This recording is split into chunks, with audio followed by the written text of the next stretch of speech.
Greetings, my name is Adriel William, and today I'm going to be talking about how you can succeed in achieving admission in any American school. It could be a dental school, a med school, engineering school. And in order to break down this concept, I'm going to give you a brief reason why I have come up with a pattern. So my father was a professor in an American college, American university in Pakistan, and I grew up within that campus. So I was surrounded by a lot of professors, academic people, staff members, and it allowed me to understand how does the Western education system works and what are the things that they look for and what things that they really strive to look within their students. And I've been using this. I've seen a lot of my family members go to schools in U.S., to Harvard, to law schools, to business schools. I went to school myself. And the way to succeeding those admissions, there's a pattern to it. And if you could understand it, could make your life easier. So there's a couple of patterns. One is that if you have done some kind of externship, internship, volunteer work, or some kind of conferences, seminars that are connected to a specific university, you can build in connections and become a part of the fraternity, and that gives you a higher chance of getting admitted to one university. And that works around for any universities.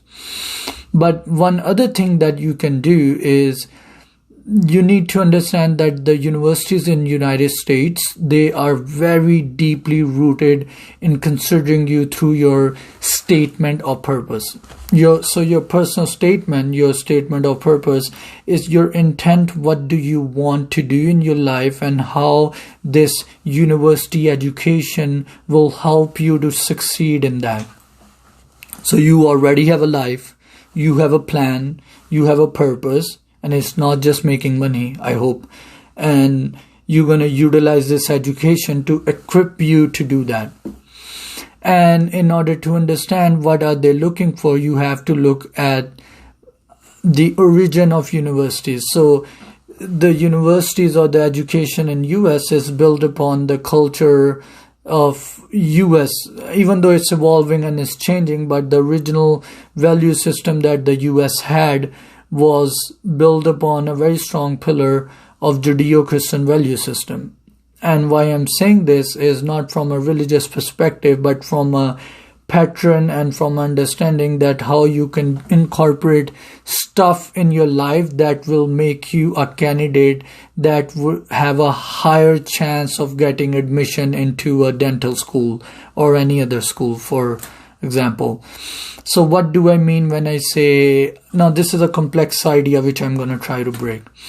So overall, the culture in US is deeply embedded in judeo-christian value system. And what is that value system? They look for specific traits, nature, and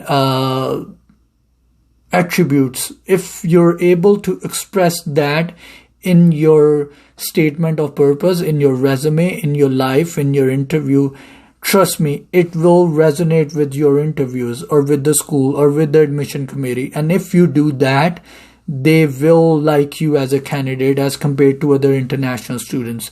And this is the reason I'm making this video, is because most of the international students aren't even aware of this concept.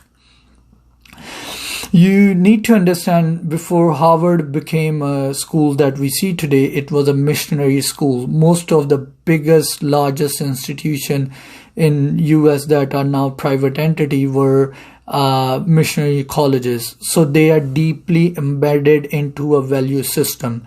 Now, don't get me wrong, but the schools in US are liberal. They like diversity, inclusion. They don't want to talk about religions. They don't want to be connected to one specific sect or type of a traditional religion. But they do have a value system that they seek in their students overall. So when I say judeo-christian value system and how you can incorporate in your resume, in your statement of purpose, this is what I mean. So in US, there is an archetypical kind of value system that they really like. First of all, it's volunteer sacrificial kind of a lifestyle. So if in your resume, and I'm not saying that you were so much sacrificial that you donated your kidney to a poor person in India, Pakistan, or Africa, that would be ridiculously funny, or I would say ridiculously weird to say that even. But the point is to show that you have been hardworking in your life, you've been honest, and you strive to be competent and determined, but on the same point, you were voluntarily helping other people with the skill sets that you have, because you strive to improve yourself and your society and your surrounding, is a concept that will really resonate with your mission committee or your school. And why I'm saying this and how come I came up with this idea is because you need to understand the whole of US and its value system resonates with this idea.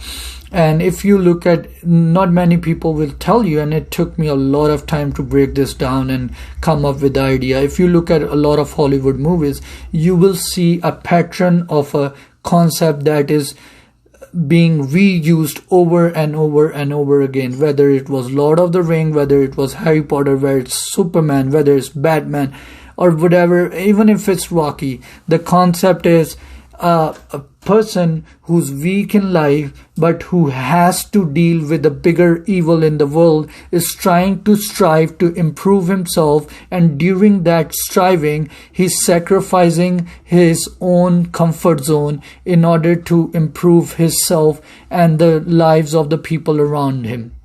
And there is a concept of resurrection, which means you're killing your old self and making a new one. And you will see this in a lot of movies because it resonates with them. The whole concept of Batman making sacrifices to save other people.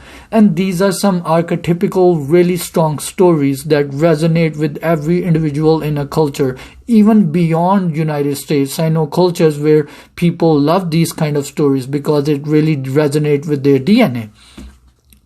And this is what I keep on telling a lot of international students, that if you realize that there are some kind of attributes and values that if you incorporate in yourself, you can become one of the best candidates as a student and as a professional in United States.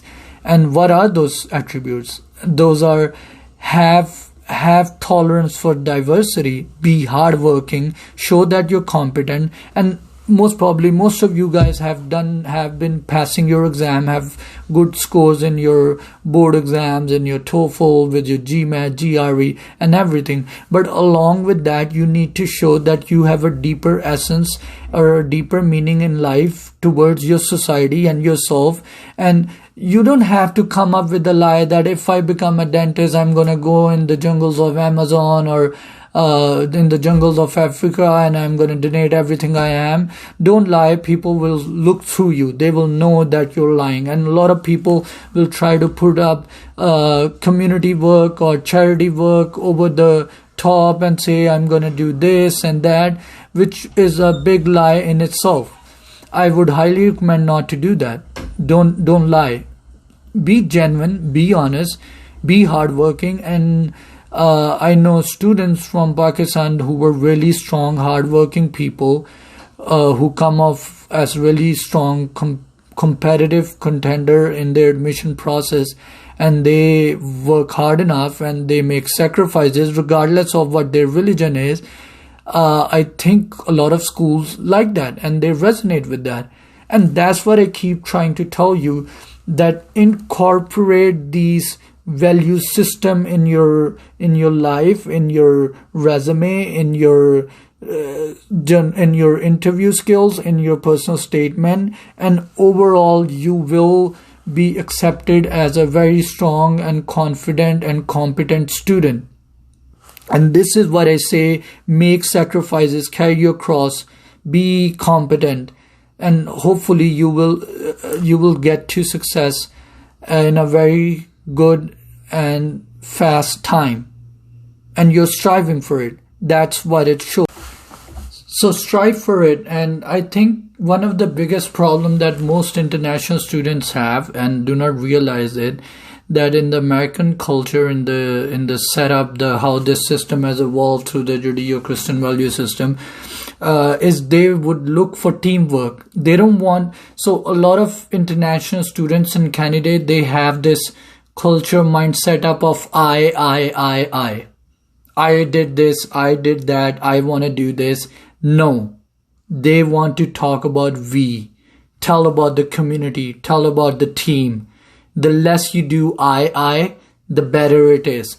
And the earlier you realize this, the more you can achieve in United States or in the Western society. And that's what I try to incorporate or help people with their resumes and with the coaching session. Along with that, I think doing research, and even if you look at UCLA application for dental school, they ask you for what value system do you believe in: professionalism, diversity, respect, integrity, and stuff like that.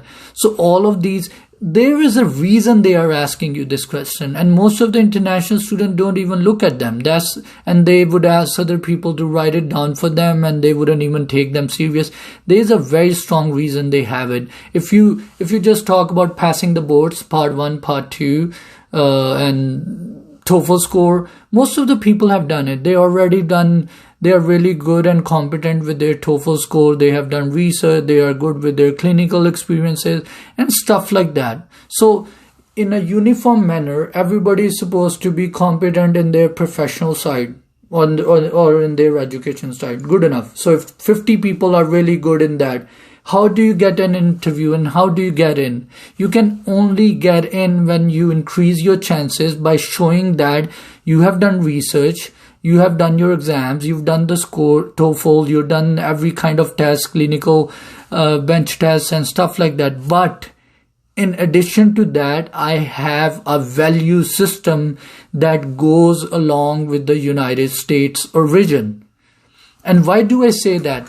From an evolutionary point of view, you need to understand, according to science, this is proven that we tend to invest on people who have the same kind of DNA as us. By DNA, I mean have the same kind of moral value system that we do. I would love to mentor a student who kind of have the same approach as I do in life, because it would resonate with me, and I want to invest in his success so he will grow and become a really competent person. And it doesn't work with me, it works with the universe that way, regardless where you are. So if you try to replicate that understanding and have a strong basis of this, you can get into places that you can't even imagine. And I have learned this over time. It took me a lot of years, and I tried to connect the dots to understand what's the pattern and how you can improve yourself. There are a lot of other ways. I'm not just saying this is the only way, but this is one of the ways where you don't have to invest money. It's about something you can incorporate in your life, and you don't have to lie that I'm a very successful and hardworking and I have done this and I'm able to achieve that. No, that's a big lie, and it will just come off as a lie.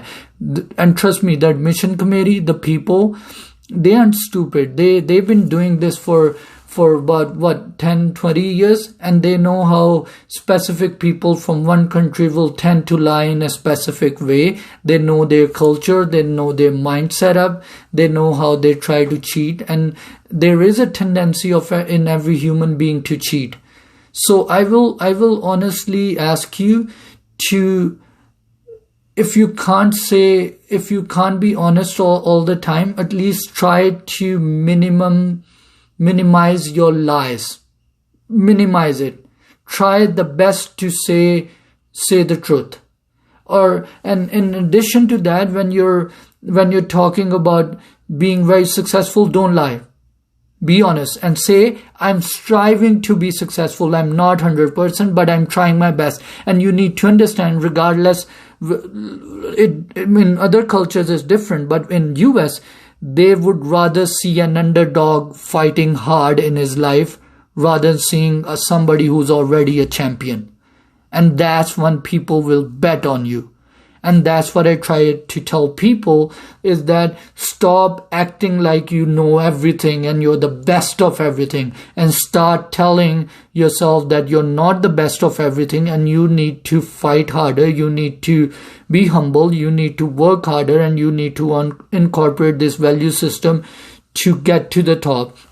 And when you have this kind of attitude in your interviews, in your life, trust me, it is apparent. At some point, this will come at front. And through this video, I'm trying to give you a very basic layout, how you should be approaching. Now you could say, if I'm applying to UCLA, they would require research, or if I'm applying to University of Illinois, Chicago, they would look for dental assistantship, or if you're looking to apply for University of Indiana, they would look into community work, which is true. But those are like cherries on top of the cake. The basic ingredient is kind of same. Have good scores in your exam, or at least try to do good in them, pass your exam, and then incorporate this value system in your life, in your application, or at least try to put it in your life. Like, at least strive to incorporate it in your life. And when you do it, and when you show in your resume and in your personal statement, it will make it stronger. That's my advice to you. And I'm saying this because I've tried this in my life, and trust me, it has opened doors which you can't even imagine. And the reason I'm saying this out on a video is that I hope maybe out of 100, only 5 people would be able to understand what I'm saying. But if you would be able to incorporate this, trust me, you will become really strong and powerful in terms of professional and personal life in United States. That I can vouch on. So hopefully I will see you in the next video, and best of luck for your future endowment. Thank you.